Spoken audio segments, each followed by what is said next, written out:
berhenti belajar. Dia kena teruskan belajar. Jangan stop belajar. Result SPM tak lama lagi akan keluar.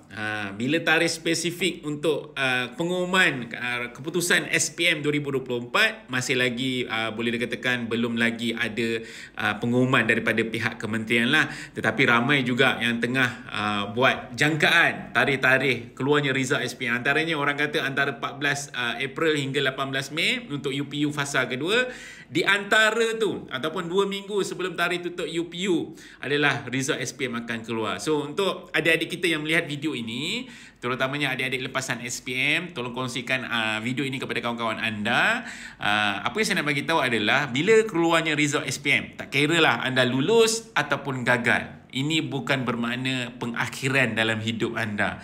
Terutamanya dalam segi education lah, pendidikan. Terutamanya kepada adik-adik kita yang gagal. Gagal ni tak semestinya tak ada A. Ada A tapi result tidak memenuhi ataupun tidak mendapat keputusan yang anda rasa anda target result macam ni tapi anda dapat result yang macam ni, berbeza dengan target anda. So itu bukan satu pengakhiran kepada anda, kerana peluang untuk anda sambung belajar sangat luas kat Malaysia ni.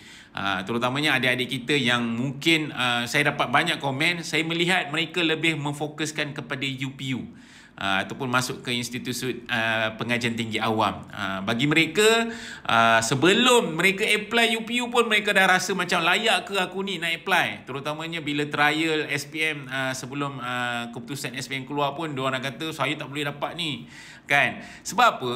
Bila anda merasakan begitu, maksudnya anda tak yakin dengan keputusan SPM yang anda bakal keluar ni. So apa yang anda perlu buat adalah, sekarang ini adalah masanya untuk anda study apa bidang program universiti, college yang anda nak sambung. Peluang, option.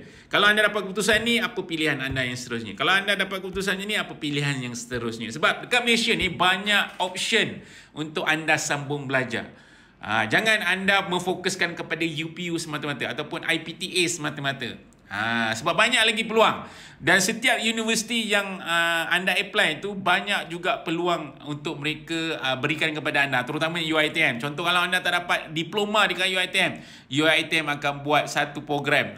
Nama dia program apa? Pra-diploma. Itu pun ada salah satu option untuk anda nak masuk ke UiTM. Contoh, selain daripada itu, bukan sahaja berkaitan dengan Institut Pengajian Tinggi Awam, ada juga Institut Pengajian Tinggi Swasta. Cuma bezanya yurannya agak mahal sedikit lah. Dan pada masa yang sama, selain daripada itu, banyak je institusi-institusi pengajian yang menawarkan program-program yang bagi saya benda tu sangat bagus untuk anda.